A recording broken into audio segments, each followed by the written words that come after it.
What? Okay. So I'm live. I don't know if this broadcast is being recorded. What's up? Because apparently I'm out of storage space and it just told me that. So it's okay. I'll figure it out. It's gonna be on the YouTube, so I'll steal it from there if I have to. How's everybody doing today? As you can see, I'm rolling solo today. Woo woo woo. Thank you for coming through. And I'm glad you're ready for another great show because it's gonna be a great show. We have a great guest on today. MJ has some things that she has to take care of today and is not able to be here, but that's okay. Because we're gonna roll solo. We can do this. It's fine. I'm gonna give you guys the disclaimer before we get started, and then we'll get rolling into. You know what? I got show notes. It's fine. It is about that time. You are about to get highly educated with the Cannabis Closet podcast with CannaQueen and MJ. This is an adult content show with no limitations on subject, language, or actions. Opinions, views, and expressions may or may not be that of the hosts, their subsidiaries, and guests. If you are not sure, don't worry. We'll tell you, or you can just take a good look at our faces. They usually tell you before we say it out loud. It is time to get this session started. So thanks for rolling up and showing up. And I hope you enjoy the show. You will. Don't worry. It's fine. You're going to love it. Hi, everybody. Oh my gosh. Look at all the people in the comments already. So, hey, everybody. Thanks for being here. Thanks for joining us. Let me light this up real quick. It is 4:20, almost 4:22. So it's fine. I'm right on time. Today we have a guest from Oregon, Marianne Cursetjee. I think that's how you pronounce it. I'm going to bring her on momentarily, but first, I got to get through all the show notes and stuff. MJ is here in the comments if y'all want to holler. She's on the Facebook comments and she can, see the show, so I can post some of y'all's comments up here too. And so let's get started. Boop, boop, boop. So we've done the show intro. We're all good on that. I want to tell you why I'm mad today. I thought that I did not have a reason to be mad today. And usually the reason that I'm mad has to do with some like cannabis leaning thing. But actually today, I'm mad because, first of all, social media can kiss my whole ass. For kicking me off of all my platforms. So I have been silenced on Facebook for several days now. I still have 2 more days left in my silence chamber. I'm not allowed to speak or like or share anything right now because apparently I'm a bully and also threatening. You got that right, Facebook. Go ahead and call me threatening. I'm not going to be upset about that. So that happened. And then also I can't go live right now on TikTok because they heard my torchlighter again. I got to be more careful. But here's the real reason. I mean, seriously. But here's the real reason why I got in trouble on Facebook. The conversation declined quickly when I defended women's right to body hair. So I follow a Gen X page. And we're relatively apathetic as a generation goes. We don't really, generally speaking, care about very much. We kind of grew up raising ourselves and our siblings. And I didn't have any siblings. I just raised me and my dogs, but whatever. But, that's generally how we grew up. Our parents had, 3 and 4 jobs. And so we were called latchkey kids and we just kind of took care of ourselves. And generally speaking, we just don't care where, whatever is the motto of our generation. Yeah, whatever, So color me shocked when I get onto this page and I see that there's an article about how women are embracing their body hair and they're not shaving and etc. Full disclosure, this is not a practice that I partake in. I shave. I enjoy shaving or waxing. I enjoy the feeling of that. part of it is because I've been told that that's what I'm supposed to do, but part of it is also like I enjoy it. I've been doing it for so long that that's just how I'm comfortable. And that's fine. But also body hair, thank you, Marla. Thanks for being here too. Um Also, like, so what if my body hair grows out? So what? It's natural. Like, it happens. So the comment section was full of men and women calling it disgusting, lazy, and my favorite, unhygienic. And so I just came through to point out that none of these characteristics are used to describe your average man. You're not called unhygienic, generally speaking, because you have body hair. You're not called lazy, generally speaking, because you don't shave that body hair. You're not called gross, generally speaking, but you are gross. But you are not called gross, generally speaking, because you have body hair. It is a thing you are allowed to do and allowed to have without stigma. And I was just pointing out that the generation of whatever really should not give a shit whether or not a woman wants to grow body hair if it doesn't directly affect them at all. Like, you're not going to date that woman because that's not something that turns you on. That's cool. You're allowed your preferences in that arena, okay? But don't call somebody gross and unhygienic was my, like, I was like, what are you talking about right now? There's like, that doesn't mean that they don't bathe. That just means that they don't have a razor in their shower. Like, it's, what are you talking about right now? So I was saying that in several of the comments, right? And just like, combating the commentary back at me, calling me gross because I must be one of them. You know what I'm saying? Like, who cares? What does it affect you if I have body hair at all? I want to grow a beard personally. I wish that it was socially acceptable and also genetically usually possible for women to bust out a full ass beard. I would have a better beard than all of y'all, men. I would, like, in the wintertime, that sounds so fantastic. Okay. So, and then I don't have to pluck these fucking things out of my chin either. They could just be there. They could just be there, you know. And you know what? Here's the thing. I appreciate you, Gen Z, and any generation that embraces this. Young millennials also embrace this, generally speaking, generationally. I love it. I love it. I've seen women embrace their unibrow and their facial hair, and they just let it grow, and they're beautiful. They're gorgeous. They're beautiful. I love it. And I wish I had your courage, for sure, hands down. I pluck these bitches out my face every day, and my eyebrows too. There's 0% chance that I'm trying to have a unibrow. I'm not gonna do it. But that's because I'm insecure. um, so there's that. So that's why I'm mad today. And that's why I got kicked off of Facebook. The conversation de-escalated very quickly, and this grown-ass woman started coming at me in a, like, trying to be personal about it, you know what I'm saying?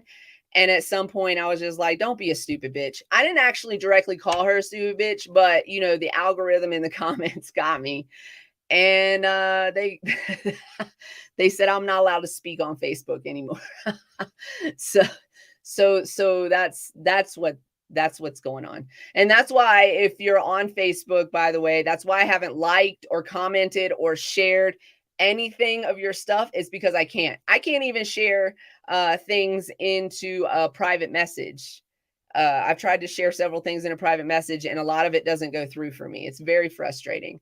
So Facebook can suck it. And if you want to have body hair, and you're a woman or a man you're a man that doesn't want to have body hair, do whatever the fuck you want with your body autonomy. That's what I'm for.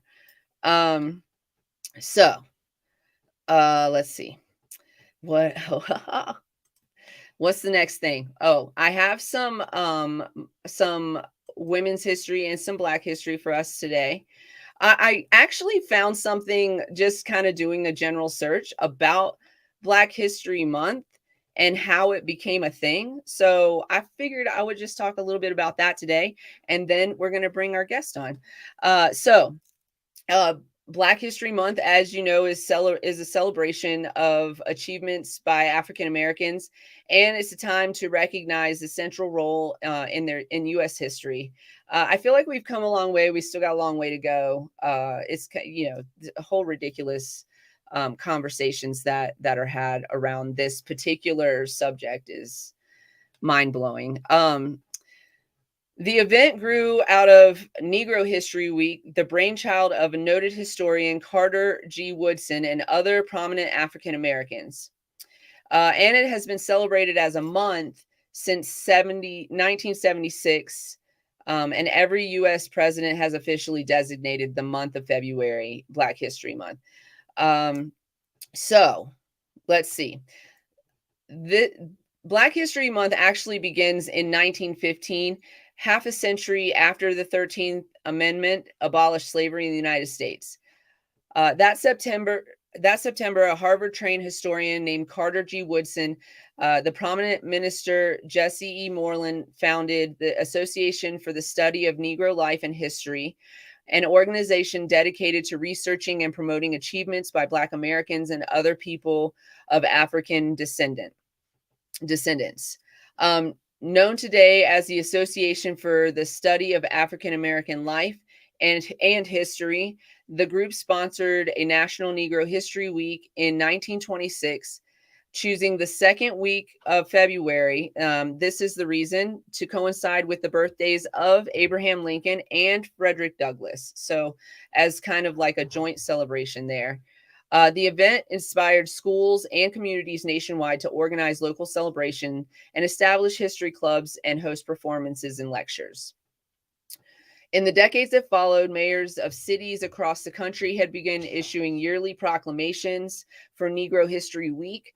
By the late 1960s, thanks in part to the civil rights movement and growing awareness of Black identity, Negro History Week had evolved into Black History Month on many college campuses. And then President Gerald Ford officially recognized Black History Month in 1976, calling upon the public to seize the opportunity to honor the too often neglected accomplishments of Black Americans in every area and endeavor throughout our history. So this is all, I got this all on the History Channel too. So this is where Black History Month began and where it started. And you guys already know how I feel about like necessary, established, I don't know, causes, days, situation. Like, how I feel about social equity clauses, for example, in regulations. I feel like we shouldn't need them, right? We shouldn't need to have like a Black History Month. We should learn about American history, which also includes Black history. Black history is American history, and it's world history too, right? But because that history is still and has always been neglected, we have to have a special month. The reason that month was chosen was because of the choosing of when it was celebrated as a week. It was chosen in those birthdays, and then it turned into, that's the month that was chosen to celebrate. So that's a little Black history for you about Black History Month and why it came to fruition. And I invite you to learn more about that. I got that on the History Channel. Now, let us introduce our guest, Marianne. I'm going to bring her on right now. Hello. Hey there. How are ya? I'm fantastic. Your sound is impeccable. It's fantastic. It's great in my ear right now. So glad to have you on. How have you been today? Doing fabulous. Awesome. Can you introduce yourself to our audience and tell us a little bit about yourself? Yeah, my name is Marianne Cursetjee. You don't need to worry about saying my last name properly. It's okay. I'll answer to almost everything. Just ask my kids. Hey, you. Um, Exactly right. I live in Oregon, and I own Alibi Cannabis. We're an indoor cultivation facility and brand out of Oregon, and super stoked to be here chatting with you today. Super stoked to have you. I'm going to read this impressive bio. You have done so much, and man, I we're gonna get into it. But let me read this bio so just kind of give our audience an idea of who we're talking to. She is a three-time founder and CEO. She brings 20 years of governance consulting, P&L financial oversight, digital marketing, e-commerce, and deep expertise of operating and scaling a business, leading it through a successful exit. She is a cannabis expert in cultivation, regulations, and compliance. She provides expertise in successfully navigating the market challenges in a very highly regulated industry. I mean, in every space that we're in. And you're in Oregon, is that correct? Yep. Yes. So we're going to learn a little bit about what's going on in Oregon today. She is the CEO and co-founder of Alibi Cannabis. It's a self-funded, top-shelf cannabis company. It's building it from the inception to a market leader in Oregon. She developed the business strategy, operations, and commercializations and systems while adapting market fluctuation. She recruited a high caliber team, produced handcrafted cannabis in that facility, and established high-tech indoor cultivation facility, and has reputable vendors to back her up.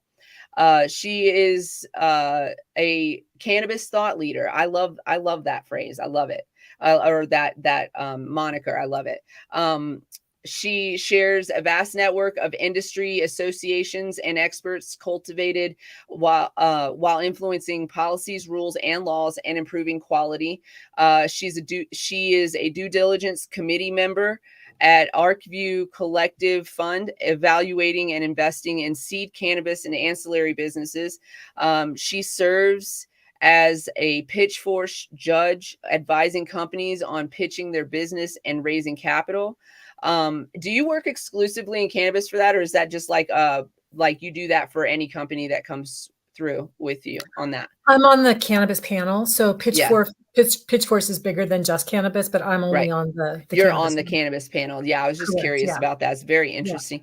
At the Oregon Cannabis Association, she guides policy, builds market relationships, and increases political representation with other leading experts. As a rules advisory committee member for the Oregon Liquor and Cannabis Control, she advances market growth and advises on rule changes.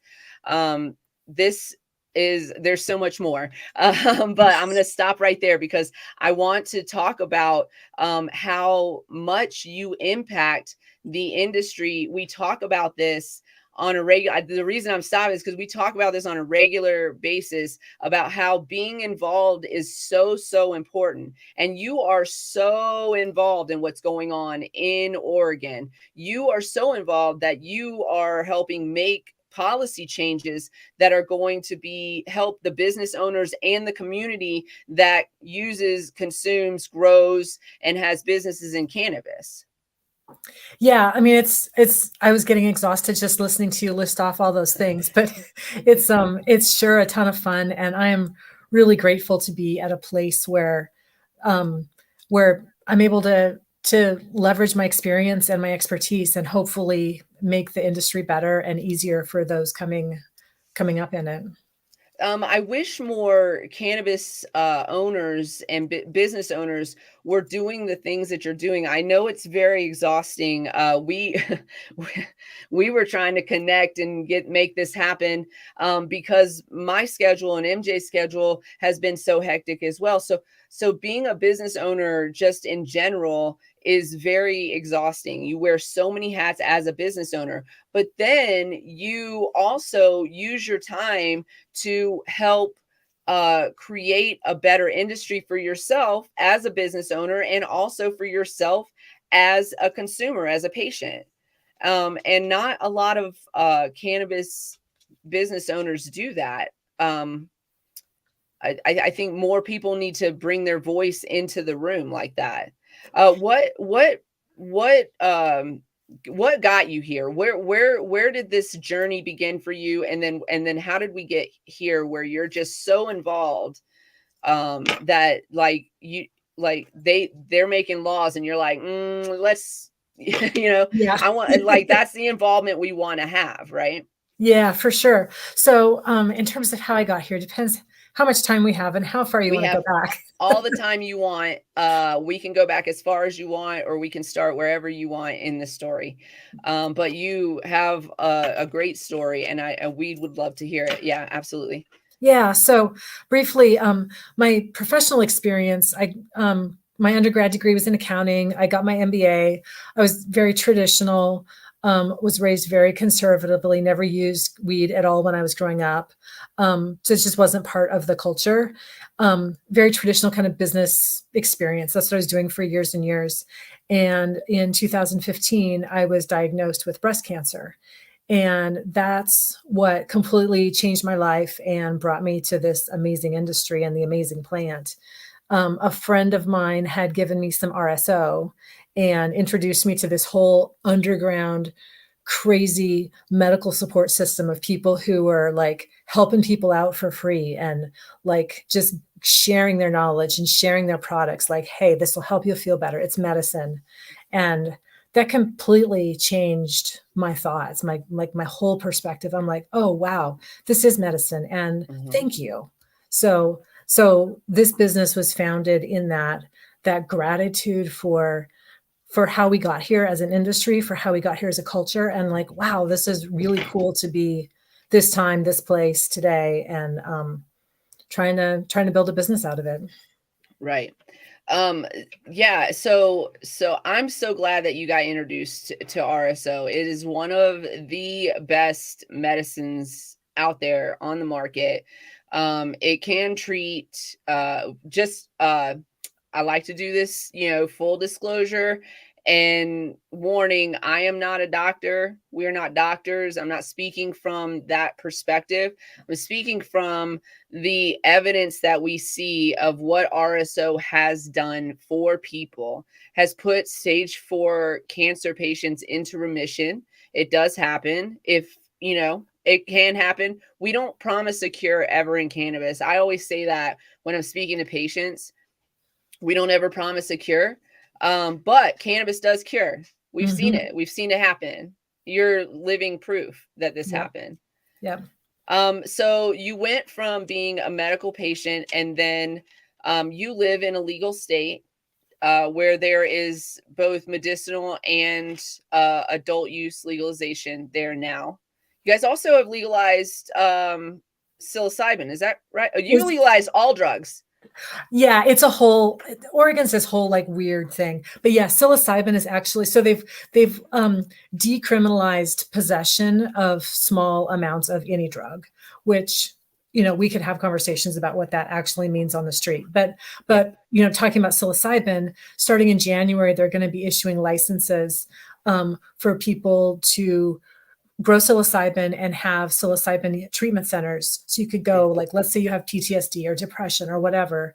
There's going to be people who are trained and work through a session. I'm like, wow, that's really cool to be. So exciting. Yeah, I'm really excited about that. I mean, that sounds crazy. I understood the premise, and I'm actually kind of all for it, for legalizing all substances, because I was actually just having this conversation briefly with my sister, but also with my husband the other day, about how drug addiction isn't the crime. The crime isn't drug addiction. So if you are getting, if you're getting if you're pulled over and you're under the influence, that is the crime. Okay. But if you are not suspected of being under the influence and they happen to, excuse me, we had a doorbell. But if, Amazon. but generally speaking, if you are like not driving a vehicle and you're under the influence, that's not a crime. That shouldn't be a crime. Like addiction shouldn't be a crime. So I understand like the premise of that. But we also, hey, can I? Thank you. But we also have to have support systems in place, clean use centers, counseling, all of those things have to be in place to make that a working project, Yeah, for sure. And it's actually really interesting to look at the statistics. I've been doing a lot of research for a class that I'm developing for a university in New York City. So I'm teaching a cannabis class in their new bachelor's program, which is super exciting. But as part of that, we're bringing in statistics and data about how we got here in cannabis. And, I always have known about the disparate how disparate Black and brown people are treated compared to white people in terms of cannabis enforcement. And you know what you're talking about, like a traffic stop. Let's say it's just a regular traffic stop. You were speeding, you blew through a stoplight, whatever, something really minor, but yet you introduce drugs to that and it changes the whole trajectory of that stop. And, so I'm for decriminalizing in terms of that. But what we've seen in Oregon is the fact that like you were talking, the treatment centers are not there yet. So it's like they decriminalized it without having the foundation. So we end up with tent cities at just everywhere, and property crimes, and just it's disgusting. Yeah. So like philosophically, I'm there with you, but like culturally, I don't think we're quite ready for it. Right. I almost feel like, I don't know if Oregon would necessarily do this, but I almost feel like it's a little self-sabotaging, right? Because we see statistics out of other countries where this worked. This absolutely worked to bring down crime, to bring down addiction rates, to bring down death from overdose rates. This absolutely worked, but they had the foundation in place. Yeah. Before they said, okay, here it is, right? And if you don't have, like what you said, if you don't have that, it's going to be a whole shit show. Yeah. Which sounds like what's happening. So that was an interesting detour, but let's like you said just be real. So it's going. My fault. It's my fault. I do this all the time. We can talk about anything and everything, and really, we really can. So since we're talking about laws in Oregon, can we talk about how the cannabis laws have affected the industry out there? Because what I know is relatively basic about Oregon. So I know that we've legalized out there for medicinal and adult use. I know that there is an abundance of flower right now. And I know that they do have export laws in place for when it is federally legal and we can export across state lines. Those are the three main things that I know. I feel like they're relatively not lax, but like generally speaking, their cannabis laws are pretty much across the board similar. But tell us more about that. Yeah, so Oregon's a really interesting place to be in the cannabis space. We're really fortunate in that there are some amazing farms. We've got amazing genetics. In terms of the best cannabis in the world, there's people who are going to fight for it. California, certainly the Emerald Triangle, like that's the legacy of it. But we have amazing growers, amazing farms in Oregon. We're just one, we're relatively small, but if you take our flower and compare it to flower from, I don't know, Arizona, just making something up, not trying to malign any certain person or farm, but, the standards in Oregon are just so much higher because people have gotten so used to really top quality. Yeah. So good product, we're definitely there. But I agree. I've had some of your products from out there. It's very good. Yeah. It's amazing. But then the other thing that we have is because there is such an abundant supply, and we really are a producer state, there just isn't enough consumption. There aren't enough people using everything that we grow.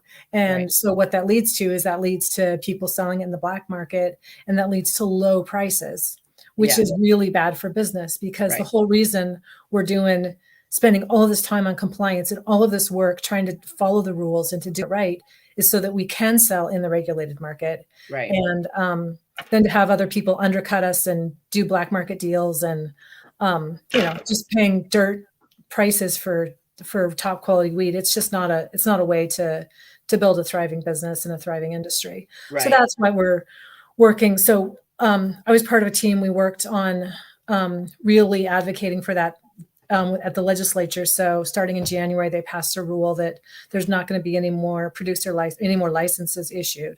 Which is that why there's an overabundance? Because they've allowed too many producers, and those producers haven't necessarily failed, but they are probably doing some backdoor dealing with their abundance of flower, which leads to underground market providing it at a cheaper rate. And it doesn't always happen. Y'all don't go to Missouri and expect a cheaper rate. Well, I guess they're cheaper than the dispensaries, but it is expensive. Yep, for sure. And that's exactly what happened. Oregon has a very, the whole philosophy was cheap license fees and anybody could get a license. That was What are the licensing fees out there? From everyone's different, but mine is $6,000 a year. Okay. So, that's do really they base that like on, what do they base that on? If you said everybody's different? For production, it's based on how large of a canopy you have. Got you. So got you. Yes, I do remember that. Yeah. So I have the highest tier. So I could grow, my canopy's in the top tier. That's still a very good licensing fee in comparison to what other states are charging. Oh yeah. I mean, it's affordable, which was the whole point. They wanted people to get into the industry. Right. But then what happened is, where we are today, 6, 7, 8 years later, there's just way too many people in the business, and a lot of people are going out of business this year, which is unfortunate for them, but it means that hopefully those of us who are sticking it out can, build a thriving business. I think, so Oklahoma's doing something similar. I think that the goal was not to be, so far in, but to be like, you thrive or you don't thrive. Here it is. Everybody can get in. But also, I mean, I guess this is an argument for also having maybe some limitations on the number of licensing that are licenses that are allowed, or maybe, I don't know, but because for me, I'm like, yeah, free market, see who survives, right? But also, if some of those places aren't going to let go as in their third year, so to speak, right? Then you have an overabundance, which is, so do you think that's what's, just your opinion, what do you think is going to happen in Oklahoma? I don't know. I'm not really too plugged into the Oklahoma market. I know it's kind of the Wild West. Yes, it is. I think eventually, I mean, we have to get either federal legalization or interstate commerce, because right. If we could export from Oregon, like let's just say we could, then people wouldn't have to spend the capital to build the infrastructure required to produce top quality cannabis. We just ship them our weed, and it saves money. It makes the whole industry more efficient. Right. And that's what's going to be necessary to really level up. And, now it's too difficult. And, unfortunately that's where we are. Yeah. I'm all for free markets too, but the reality is we're not in a free market, because I can only sell to Oregon, and Oregon's that's true. That's a small state. It's a small state. Right. And if you can't, and if you're just, there's just that abundance and you can't get it out of there. I agree with you on that. I think that we should definitely have some interstate commerce at minimum. I mean, obviously we want decriminalization and legalization. We want cannabis I don't want to speak for everybody, but I want cannabis pulled off of the schedule. Yep. But yeah, I mean, just like if we could do that, then we would have next is out in the east, right? Mhm. And there's East Coast states that are having shortages because some of their laws, require their regulations are so tight that they end up with these shortages, right? And Yep. then they can't service their community. Yep. So wouldn't it be great if they could import it from another state, a neighboring state or a state you know, across the United States? That Yep. would also, that's jobs, jobs, jobs, people. That's Yep. jobs, jobs, jobs. That's what I'm saying. Infrastructure, whatever the infrastructure deal. We got Yes, it. Come on, people. absolutely. So, well, sorry, just going back to my notes here. Do you have a hard time when you're like when you're in these advisory boards? Do you have a hard time getting like some of these laws passed in the way that would be beneficial to both? Like, what are some of the hindrances that you find being on these boards and trying to get these regulations amended and passed, etc.?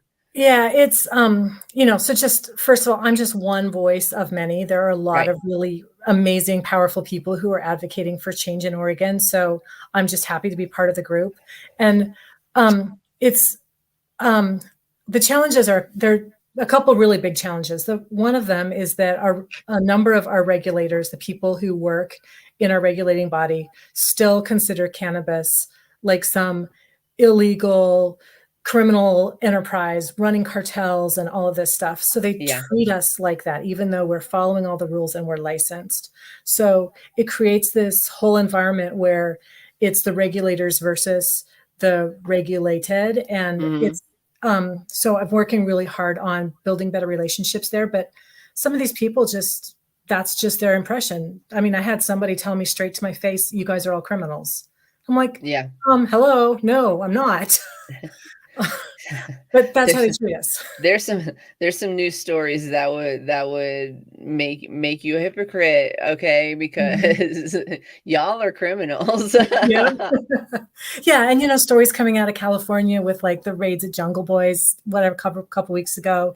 There's Mhm. still this whole regulatory challenge of to me, a regulation should, yes, protect the consumer, and we shouldn't be selling to minors, like all of that stuff. I get, and I'm on board with, but Yes. once we're past that and the safety, like they really should work towards building the business and having the industry operate in a way that is beneficial to everybody, and treating us like criminals just isn't going to get it there. Right.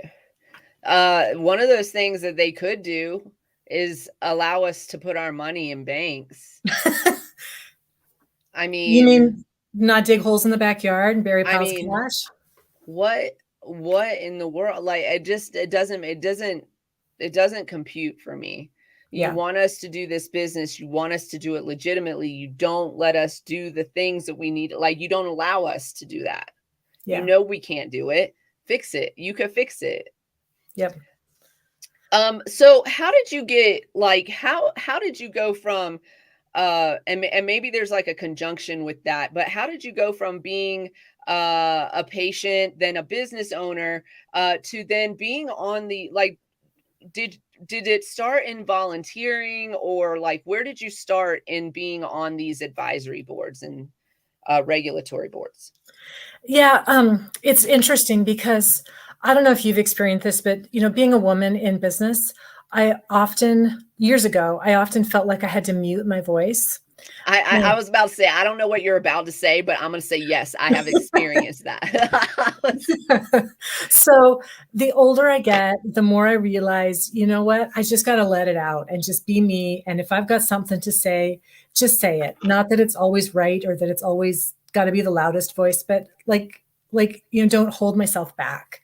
And for me, that whole thing was really, I was really trained, before, just to keep your mouth shut and just do your job and to go along. So that's the other thing that cannabis has taught me is like it's okay to just be real.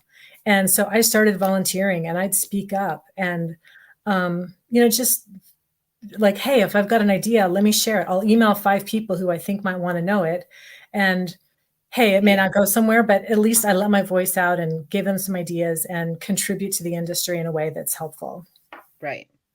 And then, so, are these like are these elected positions that you're on, or you're just? There's different ones. The ones with the regulating bodies are volunteer positions, so Mhm. you have to get selected. So I've been selected. It's not just open to anybody. But I think the reason I got selected is because I don't mind speaking up. I mean, Right. in a respectful, kind way, of course. But hey, if I've got something to say, I'm going to let you know. And also, you're the person in the room. We stress this so much. I keep coming back to this because I want our audience to hear this. You can be this. You can do this. You can do it. Yep. All you gotta show up. You gotta be in the room. They've got to see your face and recognize your voice and know that you're going to come there and respectfully, you're wrong. This is what's right. This is what we should be doing. Respectfully, I had, like, you know what I'm saying? Like, you have to come, you can't, I listen, I know y'all hear me on this show. I pop off on this show. But really, when you're in those spaces, say what you have to say. Don't mute yourself or water yourself down, but also remember your audience too, is I guess what I'm saying. Your audience will we say language is very important, excuse me. Hydrate, everybody. Yeah. We say that language is very important, and so when you're in it, to me, and we're generationally the same. Everything you said was exactly how I've always felt until, like, now I'm 45 and I'm just like, you know what? This is actually what's going to happen. And I've been building that platform for the last several years. I feel everything that you're saying about that. But so generationally speaking, when we were taught that, certain audience requires certain language and a certain way that you put yourself together, and etc. And listen, be who you're going to be, right? Dress how you're going to dress. I have red hair. I have a tattoo on my face. I'm doing me, right? But if I'm walking into a room of corporate people, I have to speak their language. They have to understand what I'm talking about. Once they understand what I'm talking about, we can get past all the other stuff, right? Mm-hmm.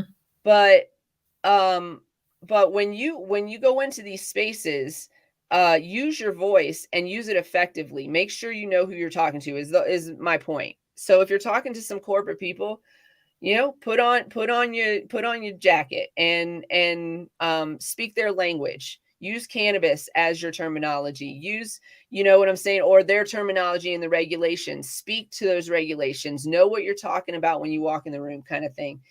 And but it is important to have our voices in the room, because you guys are the patients too. I don't care how you use it. I don't care what market you're using it on. If you're getting underground market, if you're getting medicinal market, if you're getting adult use market, however you're getting cannabis, I believe people medicate with cannabis. I believe that, you know, you might go home and have a glass of wine or a beer. I do not. I smoke blunt. Mm-hmm. Right? Yep. So you guys are the ones that are using this. You're medicating, and for those of you that are here to just be supportive of the cannabis industry, then this is how you support us, by showing up in those rooms, especially now that we can show up again in those rooms, and by, like, writing letters to your representatives telling them what you want, um by um by showing up in their offices. Mm-hmm. You can do that. You're allowed to show up and talk to your representative. You're allowed. Yep. They can say, I'm going to a meeting right now, but you're allowed to show up and talk to them. And I think, like, you're such a good representation of somebody who just, like, I feel like it came out of necessity, but also like out of community. I think that's one of the things that is maybe hard for people who are like just in it for the business to see, because all of these things take time. It takes a lot of time and a lot of commitment to build that community and to build those relationships. And it, sometimes you're like, okay, well, I've got 15 things I got to get done today. Boom, boom, boom. And it's easy to just check off the list because you can check it off and be done. But I think that building a business, especially in the cannabis industry, is so hard that you've got to take the time to build a community. So as an example, I've been working for years of, like we talked about, just being kind to the regulators and providing feedback and talking to them. And a week ago, the guy who is in charge of all of the regulators and in charge of all the inspectors for the state called me up and he said, "Hey, Marianne, we've got a bunch of new inspectors. Can we bring them out to your facility to train them?" And I'm like, "Yes, absolutely." Yes. Oh So my I've got God. like a dozen brand new regulators who were just getting trained. Like they've never even seen a cannabis plant and they're going to be going around doing inspections. So But they need to know some stuff. yeah. So I'm excited. To me, that's like, yes, so all of that work and all of that time of just building relationships and talking to people and sharing, like that's how it pays off. Because now we have the chance to show these regulators, this is what a properly run facility looks like. And this is what it should be. Right. Also, it's so funny because mostly we don't want them in our facilities. Like, get out. Like, Mhm. don't be here. You are inviting them in. You're like, come in here. Come Yeah. in here. Let's find some flaws. You know what I'm saying? Like, let's fix it. And you know what I'm saying? But I love that. I love that you're doing an education program. We are educators here at the Cannabis Closet as well, in cannabis, and so we love meeting other educators. So that's very exciting, and I can't wait to hear more about that program when you have it all together and you're ready to launch. You let us know, and Yeah, for we'll sure. we'll we'll let people know that it's out there. We have some New York visitors from time to time on the show for sure. Um, but I'm guests like you and guests like you are really inspiring to me. I live in a small town, and I used to, when I worked behind the counter, I was very, very involved. I would go to the council meetings even when I stopped working in those spaces. And then COVID happened, so I haven't been back in those spaces in a while, and I haven't been like keeping up with what's going on in my town. But so I need to do, you're inspiring me. I'm gonna go get on there and be like, mark it on the calendar so that I know what's going on, so I can make the trek over downtown. Maybe I'll get an appetizer while I'm down there. There you go. I'm pretty excited because I'm actually working on a move to Denver. And when I moved to Denver, there's so much going on in the cannabis space that is not happening here, you know. Mhm. So yeah, I'm pretty excited to be in those spaces and meet some of the kind of prominent people out in Denver that that are going to elevate my mind. Yeah, Colorado's got some great stuff happening. Colorado's Yeah. another great state. Yeah, it is. Well, we could argue about that. Yep. We got good stuff happening and we got not so good stuff happening. We feel very much like we're the medical patients are being ignored, and I think part of it is because we haven't been in those spaces. We haven't been where we need to be, which is another reason I'm looking forward to being in Denver, because that's where, like, the state laws are being concocted. And but yeah, like, they're putting all these weird uh percentage limits on Mhm. patients, and then purchase limits are changing, but there's actually a petition out about that. So There's some organizations like Normal, and most likely, gosh, why did their name just slip my mind? I'll think of it in a minute. But And yell it out randomly. It'll make yeah, I'll sense. just yell it out randomly. But there's a couple of organizations working on getting those regulations reversed. They just came out this year. And so, yeah, we're worried that the medical market is being destroyed on some level, trying to push us into the adult use market. You know what I'm saying? Yep. Which means, what does that mean? So what? You still have access, right? Okay, what that means is higher taxes for the same product. They're the same product, you guys. They're the same. Trust. I worked in their cultivation centers. They're the same product. So I'm paying higher prices for the same product.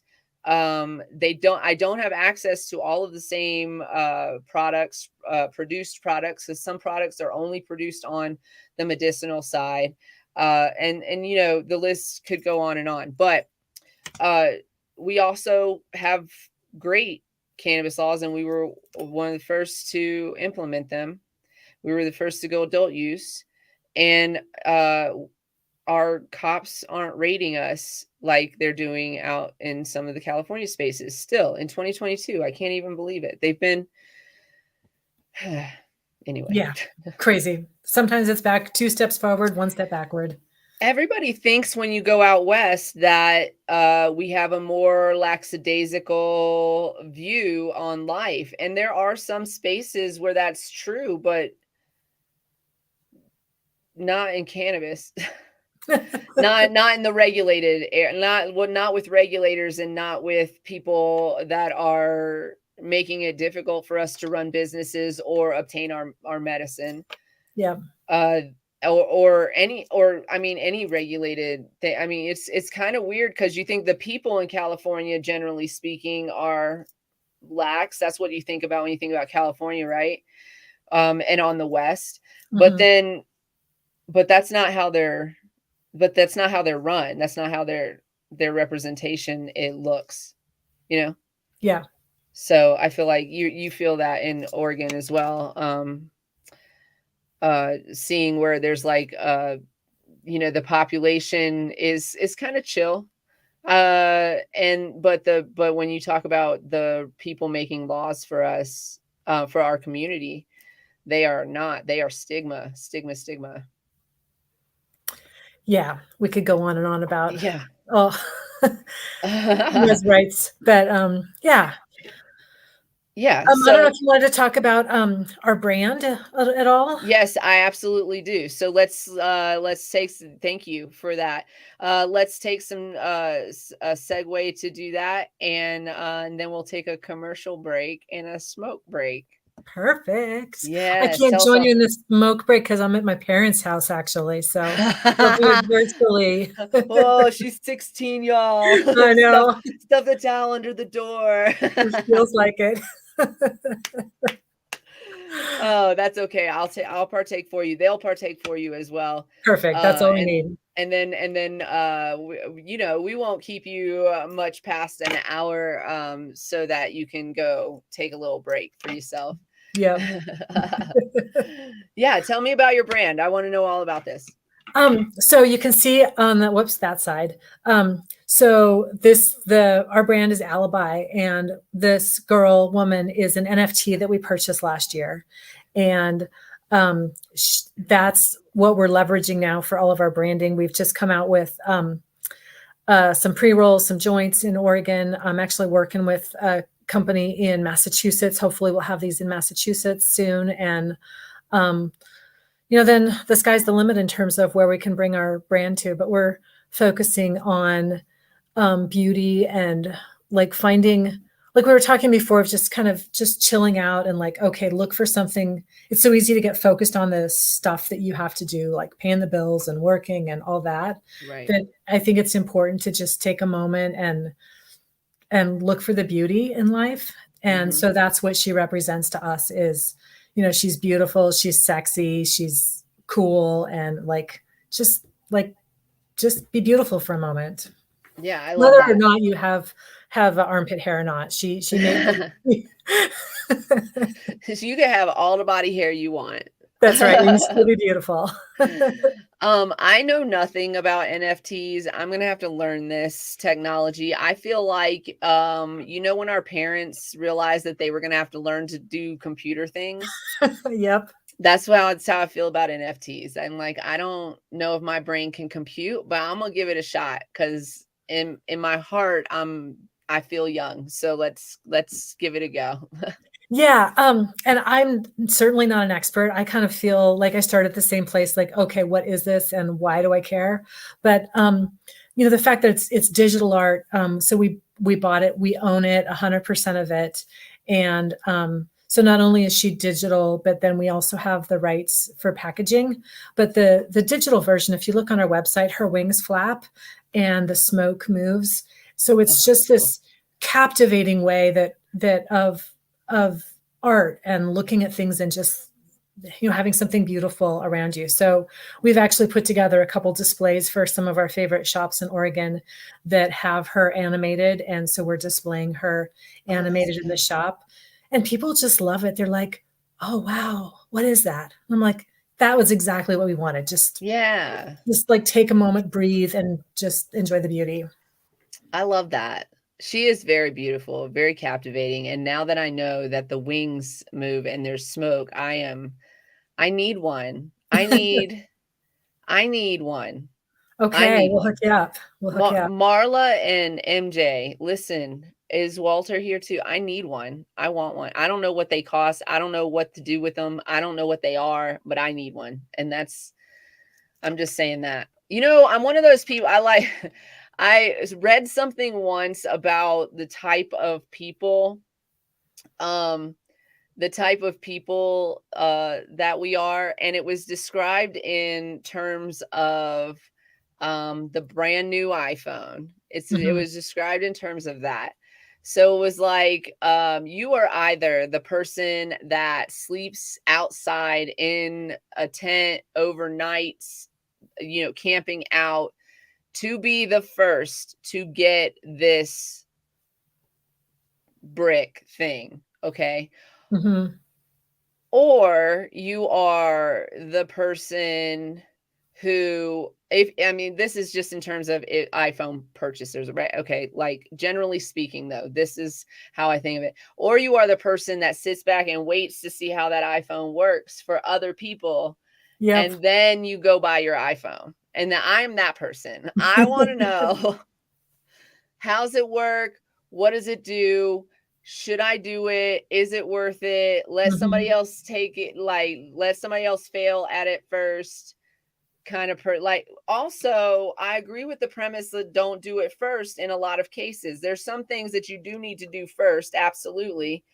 But I was in this class about medical practices and procedures and stuff, and I don't remember what it was called. It was like a required class that I didn't need for my major, but the college like required you to take one of those offset courses. Yeah, one of the electives. Yeah. So it was one of those. And we talked about hair transplants and face transplants and like all this stuff. We talked about all this stuff. And the one main message in that was don't do it first. Just Mhm. don't be. So I mean, that was in college, yes, but also that I feel like I sit back and like assess the situation and then go, Mhm. okay, that looks worth it. So I'm gonna Yeah, go do it. yeah. So that's kind of me. And Yep. that's why I know nothing about NFTs. Well, and that's cool, and there's room for everybody. If everybody were the bleeding edge, then there would be no bleeding edge. I But agreed. yeah, Agreed. But now so that I know that they work, or that they're a thing that people have and love and stuff. Yeah, I want one. And then she said all of our art needs to be NFT. I don't even know what that fucking I don't know. You do it. Look, I don't know what that means. Is yeah, it there's this talk to thing. me like you're talking to your grandma right now? There's this whole thing of this Bored Ape NFT line. So it's basically just pictures, but they're kind of whatever, and going for hundreds of thousands of I dollars. know. She said Mila Kunis just sold her NFT for like $8 million. Yeah. What? Isn't What? that crazy? Yeah. I don't even understand it. And you're selling it for $8 million. Yep. Yeah, there's this whole like this new multiverse. So like, have you ever had a VR set on? I have not. You know what? I have. Listen, I'm going to tell you another story about something. I have an aversion to them because I have severe anxiety, and I am always concerned that somebody's going to try to make a fool of me while I'm not Mhm. looking. So I Yeah. will not. And also, I watch a lot of Dateline and Forensic Files. So I'm also a little bit afraid. It's 420, everybody on the West Coast. I'm also a little bit afraid that somebody's going to come in and murder me while I'm not paying attention. That's awfully specific. Have you figured out how they're going to murder you? Because then maybe you just protect against that. I don't know. I don't know. I don't know. It's a West Coast 420, everybody. Light them if you got them. And if you can, if you're in your parents' house, stuff a towel under the door. Just pro tip. Get your vaporizer. It doesn't stick to the walls or something. I'm making stuff up as I go. That's the best way. If we could divert really quick, I did have when you were doing your talk about body hair, I was just laughing because having gone through chemo, I had this period of time where I did not, you lose all of your hair. Some people think, oh, you just lose the hair on your head. I'm like, no, how does chemo know whether the hair's on your head or your arm It does not. or your toes? It doesn't. It's like everywhere. And so it was actually really crazy. It's the little things in life where you learn to appreciate your hairs, like your eyelashes. Yeah. Like stuff would get in my eyes. I'm like, oh, or it was really hard to breathe because there's no hairs in your nose. They're like, you don't even think about, like, I was like, yeah, all your body hair is gone. You have hair in your nose, your ears, and yes, your eyelashes protect your eyeballs. Yo. Yep. So I'm totally with you. Wherever you are on the body hair, like just be you. It's good. It's all good. Can I say, you can't be a fucking woman in life. Like, you can't have no hair. You can't have all the hair. You can't like fuck all the way off society. For sure. Yes, all of your hair has reasons. Yep. Just because you choose to shave it off, that's your choice. Yep. Or wax it off, which or laser or whatever. I am about to live that life because shaving is for chumps. I'm sorry. I'm just kidding. Just a little joke. But yeah, like whatever you choose to do, but like on the real, this is how your body was created. It was done for a reason. Like, yep, for sure. There's reasons for all of it. We may have evolved out of some of those reasons, but generally, like, your eyelashes are important. Your eyebrows keep you from looking crazy. So be careful, because I lived in the 90s and them bitches were thin, like late 90s and the beginning of the 2000s. Ooh, didn't nobody have no eyebrows. The people who did were bold. They were like, bold look. Yep. I think I saw somebody say that Drew Barrymore was the only one that could pull that off. That's probably true. Real quick before we sign off, I just want to let you guys know that this show is brought to you by Queen Kitty Seltzers. Pop this kitty, Queen Kitty Seltzers, solo.to/Queen Kitty Seltzer to follow us on our social media. This is our Queen Kitty Seltzer. We got it in bubblegum. We got it in plain over here, and we got it in lemon as well. Lemon kissed. They are amazing. They are sugar-free. They are THC-free. They got 10 milligrams of CBD. They are all, it says on the, we put on the can that they're vegan. Y'all, it's water. It's water. So Yeah, check us out. Check us out, solo.to/Queen Kitty Seltzer. Coming soon, hopefully, to a store, gas station, bodega, salon, etc. near you. Okay. We're also brought to you by CQ LLC, Cannabis Education and Consulting, www.cq-llc.com. Customer service, cqllc@gmail.com. You can reach us at 970-426-5985. We were approved in Colorado for responsible vendor training this year, y'all. So we're really excited about that. We are partnered with Green Flower Media for our online platform, and we have live classes coming soon, live online classes and live in-person classes as well. So keep your ear out for that. Responsible vendor training is required for delivery drivers and hospitality workers in the cannabis industry. And while it's not a requirement for the rest of you, it is used in certain circumstances as a mitigating factor for an administrative violation. So it's highly recommended that you take it. And I'm a fun instructor, so you should take it from me. And of course, if you guys would like some King Palms and to get 15% off, KPTCCP APR 15. That's April 15, APR 15. To get your 15% off, I'm going to change that code next month. So soon. And if you want to reach us, solo.to/Cannabis Closet 420, you can hang out with us on Discord. A lot of times we're there in our pajamas with no makeup on, talking about what's going on in our several businesses. So come join the conversation, smoke one with us. And, if you contribute, we give you a shout out. We always do. Right, Next? Right, Kelly? Right? Who else is in here? Schnooks? Yeah, we give everybody a shout out. We love you guys.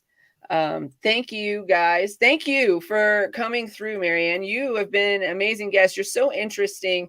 And I would love to have you come through to talk more about Oregon in a future show. For sure. Happy to. This has been a ton of fun and I love it. Yeah, it's been so much fun. Where can our listeners and viewers find you? I'm pretty easy to find. Our website is alibicannabis.com. We're on Instagram, Alibi Cannabis. You can look for me on LinkedIn. I'm always happy to connect professionally. Look for Marianne Alibi, and I am there. I won't bother saying the last name because it's just long and confusing, but Alibi's easy. And you can always ask, what's your alibi? Oh, I love that. Yeah. I love that. Oh my gosh. See? Oh, see, you just remind me because I just forgot. Like I totally forgot to say what our tagline is because it's all raunchy and funny. And I love that though. I love that little tagline. Ours is "Pop this kitty" because it's a can and you pop it and it's because that's cool. Yeah, we're calling our cocktails "Kitty Tails" too because why? Because we don't have cocks. That's why. We listen. I'll buy one today. Yeah. You've been so much fun to have on. Thank you for coming through. You guys, as always, be nice to yourselves. Put your mask on before assisting others and cultivate love as always. Yours, mine, everybody. And stay lifted, you guys. I'm not smoking right now because I just put it over there, but she's going to go hang out in her parents' driveway in about 2 seconds. So shh, don't tell them. Don't tell them. Shh. Okay. I'll see you back behind the garage. Shh. It's so funny. We're like, oh my God. It's like we're teenagers. I love you guys. Come hang out with. Oh, we're off on Wednesday. We're going to be on Fan Band Productions. So I might come through and just remind you guys that we're going to be on the radio show. But generally speaking, we're not having a show on Wednesday because we're going to be in Denver doing a radio show. We'll be back on the following Monday. And I don't have my calendar in front of me, so I'll let you guys know who the guest is. And we'll see you soon. And we love you guys. And thanks for hanging out. You guys have been amazing, guys, gals, everybody. It's a general term. I could call you something. Anyways, no, I won't. I